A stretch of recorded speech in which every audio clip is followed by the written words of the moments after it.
할렐루야. 주님과 함께, 여러분과 함께 오늘 하루를 시작할 수 있어서 행복합니다. 우리 주님의 이름으로 여러분들을 사랑하고 축복합니다. 오늘은 마태복음 5장 4절, 애통하는 자는 복이 있나니 그들이 위로를 받을 것이며. 아멘. 애통한다는 말은 완전히 마음이 무너진 상태를 말합니다. 우리는 하나님의 그 거룩한 빛을 대할 때 우리 자신이 하나님 앞에 엎드릴 수밖에 없습니다.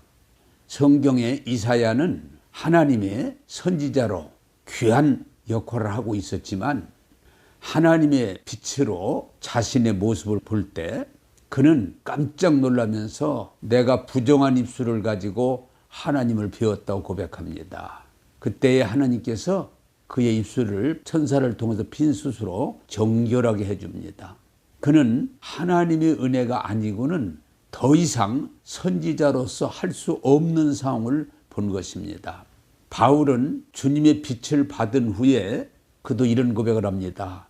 나는 죄인 중에 괴수요 만삭되지 못한 사람입니다. 그 자신이 얼마나 죄인임을 고백하는 것입니다.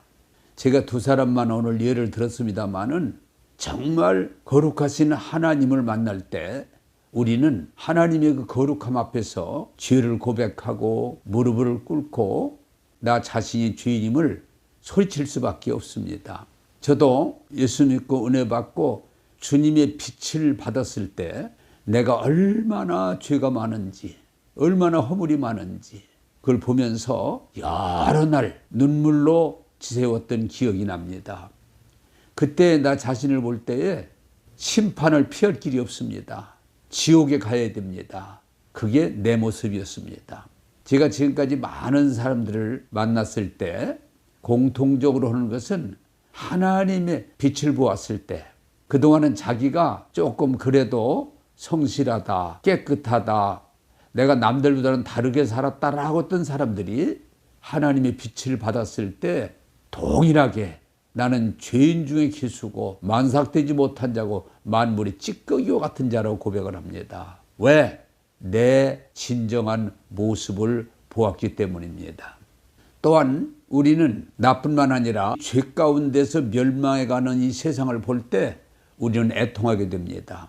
모세가 그렇게 하나님 말씀을 대언하고 민족을 약속의 땅으로 이끌려고 하지만 거역하고 멸망으로 가는 민족을 보면서 그는 통곡했다고 말하고 있습니다. 제가 그 부스라고 하는 지도자인데 그분이 꿈을 꿨는데 사람들이 넓은 길 다들 그쪽을 향해서 열심히 가는데 가까이 가보니까 거기가 지옥입니다. 그래서 그때 지옥 들어가지 않으려고 뒤를 돌아서지만 너무 많은 사람이 밀려오니까 하나둘 발버둥 치면서 지옥에 떨어지는 그것을 본 이후에 그는 복음 전하는 것을 위해서 자기 일생을 바쳤다고 하는 것입니다. 여러분, 나 자신을 보면서 울 수 있고 또 이 죄악으로 가는 세상을 보면서 우리는 애통할 수 있습니다. 그런데 성경은 말합니다. 애통하는 자는 복이 있다라고 말합니다. 하나님은 내가 깨끗하다, 내가 잘났다, 내가 다른 사람하고는 다르다 하는 바리새인을 책망하셨습니다. 하나님은 그가 누구든 자기 의를 내세우는 사람을 물리치시고 그가 이방일지라도 혹 죄가 있을지라도 겸손하게 울면서 하나님 앞에 나와서 기도할 때 그를 받아주셨다고는 사실입니다. 세리가 눈물을 흘리면서 하나님 나를 긍휼히 여겨주세요 할 때 주님은 그의 기도를 들으시고 그가 하나님의 은혜를 입었다고 말씀하십니다. 죄 많은 여인, 사람들이 손가락질하는 사람이지만 그가 주님 앞에 울면서 기름을 붓고 머리털로 발을 닦을 때 주님은 사람들이 그를 아무리 죄 많은 여자라고 흉볼지라도 그를 용납하시고 위로하시고 그에게 죄사함을 받았다라고 말씀해 주셨습니다. 하나님은 사람을 외모를 보지 않고 중심을 보십니다.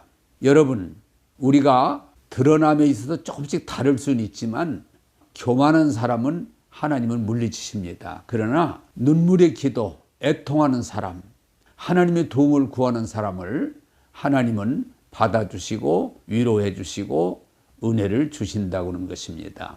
성경은 말합니다. 애통하는 자는 복이 있나니 저들이 위로를 받을 것이며 라고 말합니다. 여러분, 성경에 기록된 것처럼 어떤 사람이든 하나님 앞에 나와서 눈물로 기도할 때 주님은 위로하시고 치료하시고 은혜를 베풀어 주셨습니다. 제가 목회를 하면서 힘들고 어려운 과정을 여러 번 겪었지만 그때 우리가 할 수 있는 것은 바로 눈물의 기도입니다. 애통하는 기도입니다. 그때마다 하나님은 우리의 기도를 외면하지 않고 들어주시고 우리를 위로할 뿐만 아니고 해결해 주시고 하나님께 영광 돌리게 해 주셨습니다. 제가 성전 건축할 때 건축을 맡았던 건축자가 3개월 일하고 도망가 버렸습니다. 그리고 주민들의 반대로 7개월 동안을 건축을 할 수 없는 상태에 어려움이 있었습니다. 그때 감사한 것은 교회가 그 어려움, 고통을 함께 눈물로 기도하면서 그 방해 공작을 이겨냈습니다. 하나님은 결국 그 성전을 우리가 교회에 더 좋은 성전으로 건축해 주셨습니다. 또 IMF 때 빚이 많아서 참 어려움이 많았습니다. 우리 힘으로 해결할 길이 없었습니다. 그때도 우리가 하나님 말씀대로 기도로 하나가 돼서 눈물로 때로는 금식하면서 처리하면서 간절히 기도할 때 그 많은 빚도 다 갚게 해주시고 또 이어서 교육관도 지게 해주셨습니다. 우리 한국교회가 이렇게 은혜를 많이 받고 부흥한 것은 여건이 좋아서가 아니고 위기 때마다 우리 한국 성도들이 눈물의 기도, 금식하는 기도, 그리고 함께하는 기도를 드릴 때에 하나님은 위로하시고 치료하시고 해결해 주시고 그 후에 교회가 부흥케 해 주셨습니다. 사랑하는 여러분, 어렵고 힘들 때 낙심하지 말고 불평하지 말고 오늘 또 살아계셔서 우리가 울며 애통하며 기도할 때 우리 하나님은 들어주시고 우리 눈물을 닦아주시고 하나님이 말씀을 이루신다는 사실을 기억하면서 눈물의 기도, 애통하는 기도, 소원의 기도를 드리면서 여러분들이 승리하시기를 주님의 이름으로 부탁합니다. 기도하겠습니다. 하나님, 애통하는 자는 복이 있나니 저들이 위로를 받을 것이라고 말씀하신 대로 이 어려운 세상에서 낙심하지 않고 울며 몸부림치며 애통하며 기도할 때마다 우리의 기도를 들어주시고 해결해 주시고 하나님 영광 돌리게 해주신 것 감사합니다. 오늘 말씀을 통해서 세상의 위로가 아니고 주님의 위로를 받게 하시고 주님의 응답을 받게 하시고 주님의 도우심 가운데 하나님 영광 돌리는 승리의 삶이 되게 하옵소서. 오늘도 우리를 위로하시고 치료하시고 세임 주시는 예수님 이름으로 기도하옵나이다. 아멘.